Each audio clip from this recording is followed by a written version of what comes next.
Olá, bom dia. Hoje, 31 de maio, comemora-se o Dia Mundial de Combate ao Tabagismo. É um dia para reforçar as ações de sensibilização da população para os danos sociais, políticos e econômicos e ambientais causados pelo tabagismo, pelo fumo. O Diálogo Plural de hoje vai conversar sobre esse assunto e para isso contamos com a presença de Elizabeth Guimarães, que é a coordenadora do Programa Estadual de Controle do Tabagismo no Rio Grande do Norte, e Vânia Machado, que é a coordenadora geral do Sinteste RN. Bom dia, Vânia. Bom dia. Bom dia, Elizabeth. Bom dia. O tabagismo é hoje considerado como uma doença? Sim. O tabagismo é uma doença, não é? E que precisamos tratá-la e orientar essas pessoas que continuam usando, né, o tabaco para que elas possam também ser cuidadas e a prevenção com os adolescentes, né? Que a gente também tem um trabalho dentro desse programa, não só do tratamento, mas também da prevenção dos adolescentes, para que eles não comecem a fumar. O tabagismo, quando a gente fala nisso, as pessoas relacionam muito ao cigarro, mas todos os tipos de cigarro, tanto do fumo natural, como o charuto, o cigarro, todos eles são, digamos, se englobam nesse programa, não é isso? Isso, utilizam a nicotina, né? O charuto, o cachimbo, hoje a gente tem o narguilé, que está sendo muito utilizado no Brasil. A gente tem estatística que mostra que nós temos já 300 mil usuários de narguilé e é usado o princípio ativo, que é a nicotina, que traz a dependência química, é uma substância altamente tóxica para o organismo. E hoje a gente tem no charuto, no cachimbo, no narguilé, no cigarro de palha, né, feito artesanalmente na zona rural. Vânia. Qual a estatística que nós temos aqui no estado e no país? No Brasil, nós temos uma pesquisa, né, chamada Vigitel, que é um inquérito telefônico, que faz perguntas sobre o uso do cigarro. E a gente tem diminuído, em 6 anos, nós temos diminuído a quantidade de adolescentes, né, que estão começando a fumar. Mas, em contrapartida, a gente tem um número de pessoas que está aumentando a quantidade de cigarros, né, porque a indústria está investindo para que o adolescente queira começar a fumar e, a partir do momento que ele entra em contato com o cigarro, ele já fique dependente. Mas a gente tem esses adultos que estão adoecendo e morrendo por doenças relacionadas ao uso do cigarro. E quais são as doenças mais comuns? O câncer de pulmão, que é a mais que se coloca, é a mais comum e que mata muita gente, milhares de pessoas ao ano. Mas quais são as outras doenças relacionadas ao tabagismo? Isso. Na realidade, o cigarro, né, o tabaco como um todo, a nicotina especificamente, que é a droga utilizada, né, pelos fumantes, ela traz um prejuízo enorme para todo o sistema do ser humano. Porque esse sangue do fumante, ele vem com mais de 8 mil substâncias tóxicas, né? Porque se a gente observar na carteira de cigarro, ainda está com 4.750 substâncias, mas hoje, né, nós temos 8.622 substâncias adicionadas pela indústria para que a pessoa fique cada vez mais dependente. Então, o câncer de pulmão é o mais... A incidência é maior, 90% dos casos de câncer de pulmão, mas 45% de todos os tipos de câncer em todos os órgãos, na realidade, porque esse sangue, ele é um sangue grosso, denso, pesado e percorre todo o nosso corpo. Então, todas as doenças têm uma relação direta com o uso do cigarro, porque a gente vai ver que tem elementos químicos, radioativos, que não vai sair do corpo do fumante. Vânia. Por que as pessoas fumam? Bom, existem vários fatores, né? É uma droga multifatorial, tão difícil de deixar como as outras drogas ilícitas, como a maconha, o crack, a cocaína. Por quê? Porque o cigarro, a gente aprendeu a fumar, né, no passado, por iniciativa das propagandas, né, por iniciativa e imitação dos nossos pais, nossos avós. E aí também existe um fator genético, que é uma predisposição, uma criança que tem o pai ou a mãe fumante. Então, ele já pode vir com essa predisposição. E aí, quando ele tem uma pessoa da família diretamente ligada, como pai, avó, tio, irmão, ele vai querer imitar, e na hora que ele pega aquele cigarro, que muitas vezes o pai pede para acender, quando ele dá a primeira tragada, isso é uma pesquisa recente, que é alarmante para a gente como profissional de saúde, na hora que ele dá o trago, 2 dias depois, o cérebro, que já captou aquela nicotina, começa a pedir nicotina. Então, o adolescente, o jovem, a criança de 10 anos que vai acender o cigarro o pai, na hora que ela dá o trago, 2 dias depois, o cérebro já pode começar a pedir nicotina. E aí aquela criança vai, pega aquela ponta de cigarro que o pai deixou, rouba o cigarro do pai ou da mãe e acende, e já começa todo o processo de dependência química. Se a gente pensar 10 anos atrás, a gente era estimulada a usar o cigarro como hoje. Que era bonito, que era esporte. Isso. Era como hoje a gente é estimulada a beber. Né? São propagandas maravilhosas, com artistas, né? com pessoas ligadas ao esporte, e mostra que o álcool é uma coisa boa. Mas quem tem um alcoolista na família sabe que é muito sofrimento para o dependente do álcool, como também para todos os familiares. Mas é passado para a mídia que é uma coisa boa, que é uma coisa alegre.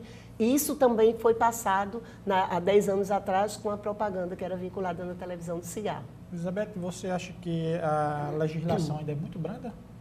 Ainda, o Brasil, né, como outros países, está tentando fechar o ciclo, né, dessa questão do cigarro, aumentando o preço, colocando aquelas figuras, né, na carteira de cigarro, proibindo, né, o uso do cigarro em locais coletivos. Isso tem ajudado muito, né, ao fumante. E também o tratamento, né, porque a gente tem esse tratamento que é todo disponibilizado, a medicação, profissionais, é uma equipe muito profissional e ele não precisa de encaminhamento para fazer o tratamento nessas unidades de saúde, é um tratamento totalmente disponibilizado pelo SUS. Ele não vai ter custo nenhum, inclusive a medicação, se ele necessitar de usar. Então, nós vamos agora para o nosso primeiro intervalo. Nós voltamos daqui a 30 segundos falando sobre essa questão do tabaco, o Dia Mundial de Combate ao Fumo, ao tabagismo. Nós voltamos em 30 segundos, não sai daí.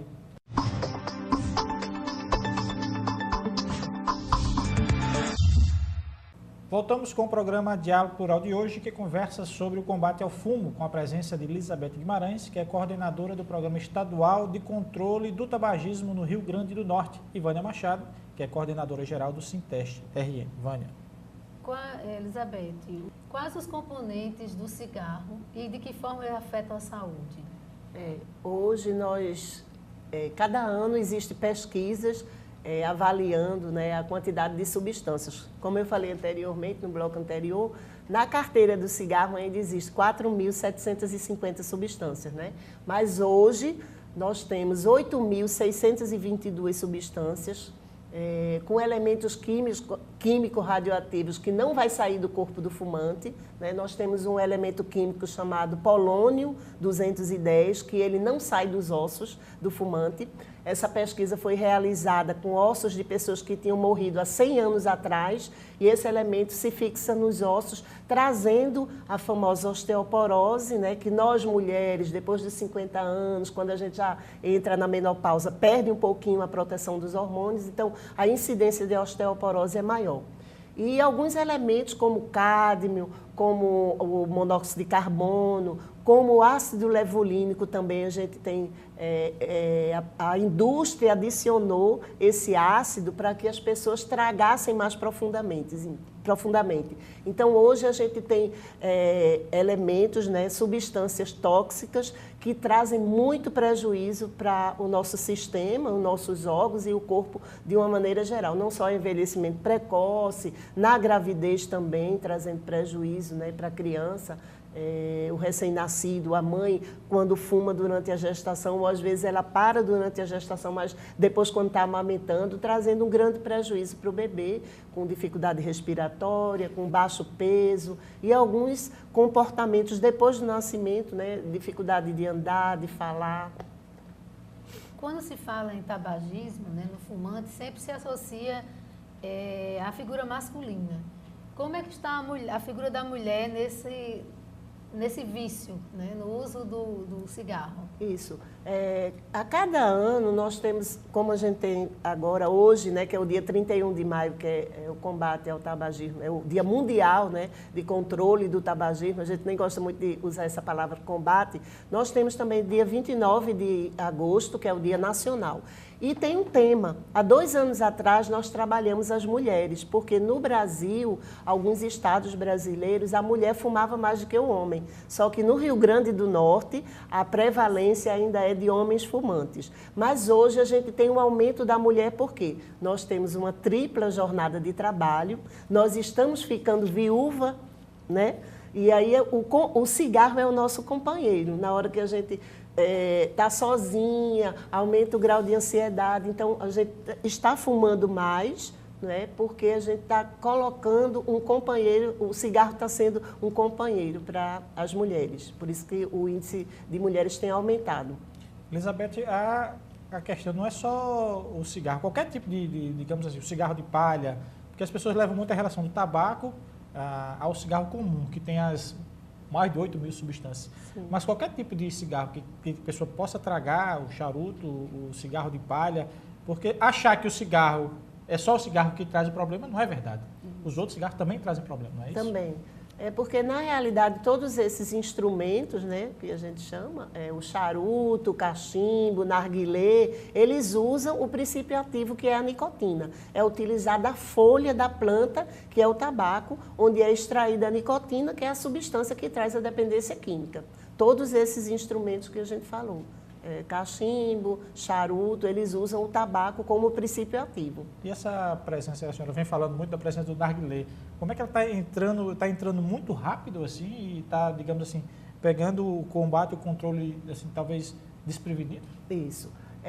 Esse tema narguilé foi tema da campanha do ano passado, né, que a gente vem trabalhando, e a nossa preocupação é porque, como é um instrumento que traz uma certa atração pelo jovem, né, porque é um cachimbo, que a gente chama cachimbo d'água, ele é um instrumento de vidro, colorido, né, e que o adolescente está usando muito, como nós já dissemos, a gente tem 300 mil usuários de narguilé no Brasil e isso a cada dia vai aumentando. E hoje a gente sabe que alguns barzinhos e restaurantes estão utilizando esse instrumento e muitas vezes o jovem usa na sua própria casa.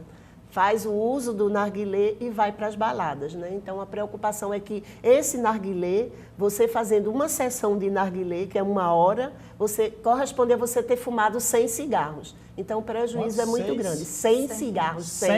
100 cigarros. 1 hora de narguilé corresponde a você ter usado 100 cigarros. Só que o cara vai morrer muito mais rápido. Com certeza. E o prejuízo é bem maior. A absorção, né? Porque é utilizada a água ali, então a absorção é mais rápida pelo pulmão e aí os prejuízos são muito grandes. E hoje a gente tem uma preocupação que o adolescente, além de fazer o uso com o tabaco, ele está usando maconha no próprio aparelho. Pode colocar qualquer outra substância ali dentro. Qualquer outra substância. A gente teve um caso aqui no Rio Grande do Sul, de um adolescente que colocou a vodka em vez da água e o aparelho explodiu e ele teve 70% do corpo queimado. Isso demonstra que as leis brasileiras estão aquém da necessidade. E na questão educativa, como é que a gente pode construir nos espaços das escolas, com as crianças e adolescentes, essa educação, né, para que haja essa consciência dos fatores que podem ocasionar o uso desse tabagismo? Isso. Dentro do programa, né, desse programa estadual de controle do tabagismo, nós temos 2 programas. Um que é o tratamento, né, que a gente já trabalha com essas pessoas que são dependentes do cigarro, e nós temos um programa chamado Programa Saber Saúde. É um programa que trabalha com a capacitação de professores das escolas públicas, estaduais e privadas, com orientação, todo o material é desenvolvido pelo Ministério da Saúde junto com o Ministério da Educação, e a gente trabalha essa problemática dentro das escolas, orientando as crianças e os adolescentes de até 14 anos, 15, 14 anos, para que eles orientem os pais e os familiares e outras pessoas e eles também sejam orientados quanto aos prejuízos que o cigarro traz. Então, é um programa que a gente está sendo reformulado agora pelo INCA e o Ministério da Saúde, com nova edição, né, e material didático para que a gente possa estar orientando. E a gente também tem uma parceria com a Polícia, né, a Polícia Militar, com o PROERD, que a gente traz essa orientação que eles levam para os estudantes e adolescentes. Com relação a tudo que foi exposto, foi falado em programas. Não seria importante a gente transformar esses programas em uma política nacional, porque a política perpassa os governos. Né?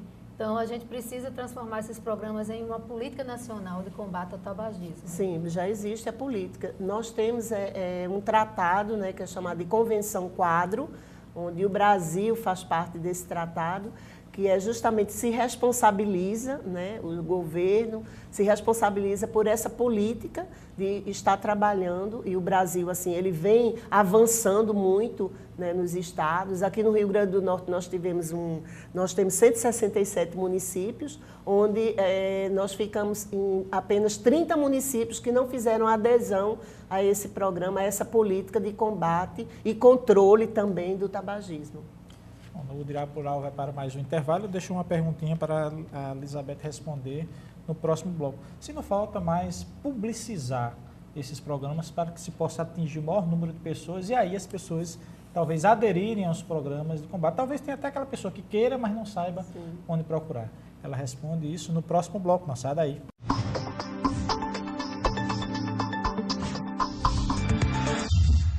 Estamos de volta com o Diálogo Rural de hoje, que conversa sobre o combate ao fumo com a coordenadora do Programa Estadual de Controle do Tabagismo no Rio Grande do Norte, Elizabeth Guimarães, e com a coordenadora geral do Sinteste-RN, Ivânia Machado.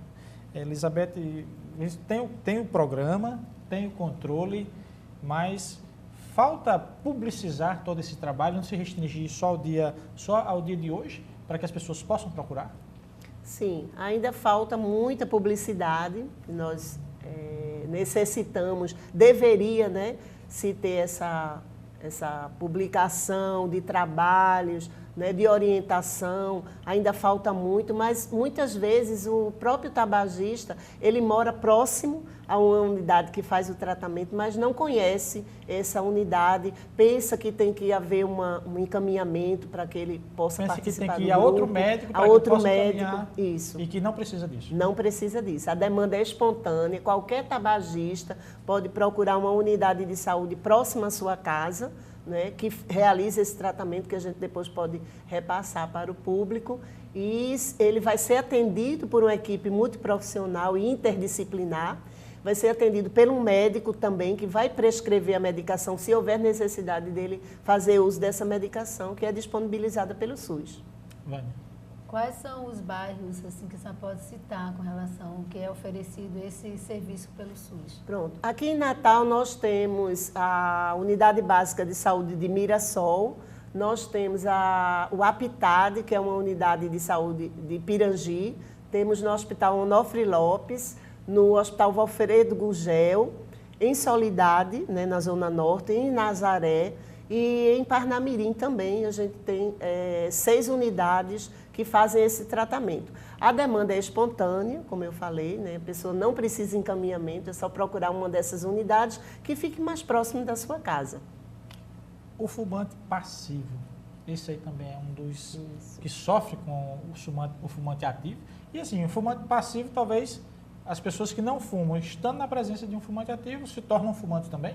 Isso, com certeza. Foi ótima, excelente essa pergunta, porque estamos com uma preocupação muito grande com o fumante passivo, que na realidade somos todos nós, né? Quem convive com fumantes diretamente e quem não convive, porque hoje a gente sabe que essas substâncias tóxicas, elas vão ficar no ambiente durante 3 meses, isso é uma pesquisa que foi feita há 2 anos atrás, nos Estados Unidos, né? Então, qualquer pessoa que conviva ou não com fumante é um fumante passivo, porque não existe uma distância necessária que possa me proteger das substâncias tóxicas do cigarro. Exemplo, nós estamos numa parada de ônibus, né, que é permitido fumar. Nós estamos numa praça, na praia, que é um ambiente aberto, com a ventilação, mas algumas substâncias elas vão ficar flutuando, outras vão se depositar na nossa pele, né, e a gente vai absorver pela via aérea respiratória.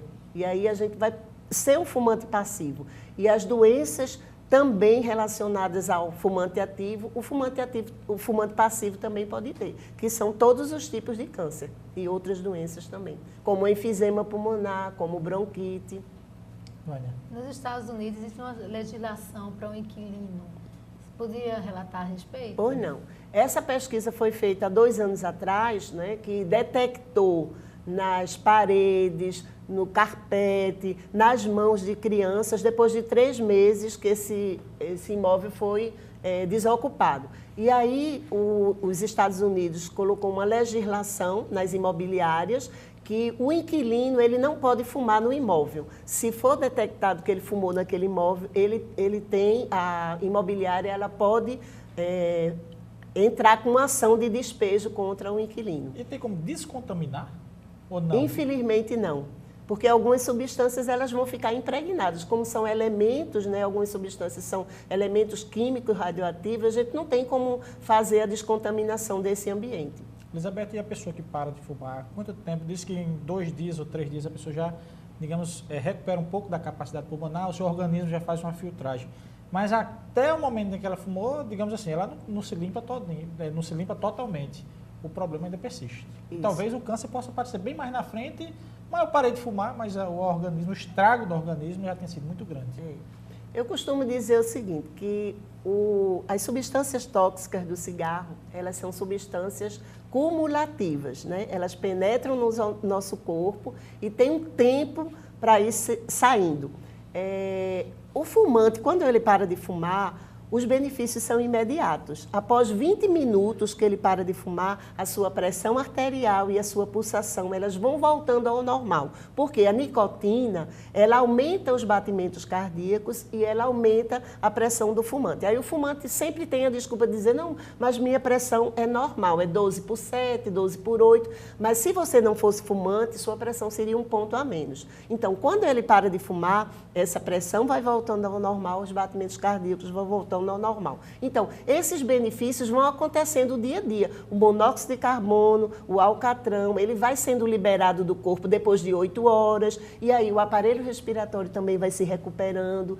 A possibilidade de você ter um infarto, com 3 dias você já diminui essa possibilidade. E as doenças, né? A bronquite, o enfisema. Lógico que a gente pode ver pessoas que fumam há 50 anos e não desenvolveram câncer. E a gente pode ver um fumante passivo que desenvolveu um câncer, né? Porque aí vai depender da tolerância de cada organismo. A predisposição. A predisposição genética também tem um fator que pode desenvolver algum tipo de doença, né? E a pessoa, às vezes, não é nem fumante, é só fumante passivo e desenvolveu aquele tipo de câncer. A gente coloca que parar de fumar é uma economia não só para o cidadão, mas também para o governo. Porque aquele que vai desenvolver um câncer de pulmão, se não tem um sistema privado, vai buscar no sistema público. Então, quer dizer, combater o tabagismo, digamos, é trazer uma economia geral para todo um sistema de saúde? Com certeza. Nós temos uma estatística, né, que diz que o cigarro, né, a indústria, ela arrecada o governo, com os impostos do cigarro, ele arrecada 6 bilhões de cruzeiros, de reais. E ele gasta em tratamentos de saúde 21 milhões. Então, ele gasta muito mais do que ele recebe. Por quê? Porque não é só o câncer, que é uma doença, o câncer de pulmão, que é uma doença onde o tratamento né, o custo é muito elevado, porque ele vai ter radioterapia, quimioterapia, a própria cirurgia, né, mas as outras doenças também. Todos os tipos de câncer, na realidade, câncer de mama, câncer de útero, né, na mulher, câncer de próstata no homem, de fígado, de rim. Então, esses custos com internamentos, tratamento, hospitalização, é muito alto. E também a gente tem que ver a questão da própria... Do nosso sistema, da ecologia, né? Quando a gente para de fumar, né, esse gasto, o nosso planeta, ele melhora muito, porque a cada 300 cigarros produzidos, uma árvore é derrubada, né? Então, a gente está passando por aí por um processo muito ruim, né, na questão da camada de ozônio, e está sendo prejudicado o nosso ar, apesar de Natal ser uma das regiões que tem um ar muito puro, né? E quanto ao cigarro eletrônico? O cigarro eletrônico, nós estamos atravessando uma era bem diferente, né? Porque algumas pessoas estão deixando de fumar o cigarro para substituir pelo cigarro eletrônico, mas a gente tem que ver que esse cigarro eletrônico, ele usa a nicotina, e a nicotina é a substância que traz a dependência química. E aí é um problema também. Também. Aqui no Brasil, creio que acho que a Agência Nacional de Saúde já tenha proibido o uso do cigarro, Da venda. Da venda do cigarro. Então as pessoas que fumam ou conseguem no câmbio negro, digamos assim, ou algo que não possa clandestinamente. Isso, foi proibido a venda, mas a gente pode comprar, infelizmente, pela internet, né? E as pessoas estão fazendo essa compra ou então trazendo de outros Isso só países. demonstra a necessidade da nossa legislação avançar e atualizar. Como é que pode ser proibido o cigarro eletrônico se não proíbe a importação dele pela internet? Isso, né? isso. Então, assim, é preocupante e a gente precisa estar travando essas discussões. É muito importante esses debates, essas informações, para que nossos legisladores, né, em todos os espaços que estão, possam criar as leis que sejam compatíveis, né, porque é uma questão de saúde pública. Né? O tabagismo é uma questão de saúde pública. Elizabeth, o trabalho da coordenadoria do programa estadual não poderia ser também buscar sim, os sindicatos, por exemplo, como o Sinteste, o Sindipetos, os outros sindicatos que trabalham com grupos de pessoas que atingem o Sinteste tem quantos mil? Mais de 4 mil mais de 4 mil filiados e outros sindicatos para exatamente através de um programa não pontual no dia 31, mas sim, como hoje, mas um trabalho contínuo em poder atingir, porque atinge o servidor, atinge a família do servidor, talvez atinja os amigos, talvez seja um trabalho bem mais talvez produtivo. Não poderia ser uma sugestão? Sim. Nós trabalhamos em parceria, né? Porque esse trabalho de esclarecimento, de orientação, a gente faz durante o ano inteiro. Né? Nós temos as capacitações, onde nós realizamos aqui em Natal, com profissionais de saúde, de educação também, né? Porque tem o programa Educação na Escola, que também trabalha o tema tabagismo. E nós trabalhamos indo aos municípios, né? O município solicita da secretaria a ida da equipe para fazer a capacitação e, consequentemente, montar o grupo de tratamento. E nós temos a parceria também com as universidades para que oriente os universitários, né, que não só a questão do tabagismo, mas também das outras drogas, que muitas vezes o estudante ele começa a fumar o cigarro para depois fumar o cigarro de maconha, para depois começar a beber e, às vezes, usar outras drogas, né, mais pesadas, drogas ilícitas. Na realidade, o cigarro é uma droga, mas é uma droga lícita, onde você pode usar em qualquer lugar e pode comprar em qualquer lugar. E essa parceria com as entidades, as autarquias públicas ou privadas é importantíssima, porque a gente pode levar, né, para uma indústria, por exemplo, a necessidade daquela indústria trabalhar com o seu funcionário para que ele não saia de meia em meia hora para fumar, né, e que tenha um local onde ele possa fumar, que é proibido. Né? Hoje em dia a gente não tem os fumódromos nas instituições ou nas indústrias. Então, esse trabalho é importantíssimo para a gente fazer essa identificação dessa indústria, dessa instituição, que necessite, né, o número de funcionários grande para que a gente faça a capacitação e esse profissional seja um divulgador desse tema, possa trabalhar com outras pessoas também. Elizabeth Guimarães, que é coordenadora do Programa Estadual de Controle do Tabagismo no Rio Grande do Norte. Obrigado pela sua presença aqui no programa Diálogo Rural. Eu é que agradeço essa oportunidade, né, de trazer essas informações e a gente na Secretaria está à disposição de qualquer dúvida ou qualquer esclarecimento. Nós estamos aqui para... Wanda Machado, coordenadora geral do Sinteste, obrigado pela sua presença. Nós é que agradecemos. Se você quiser mais informações sobre o Diálogo Rural, acompanhe as nossas atualizações no Twitter, que é o @SintesteRN, no nosso site, que é o www.sintesterrn.org.br, ou na nossa página do Facebook, que é o facebook.com/SintesteRN. Até o próximo sábado.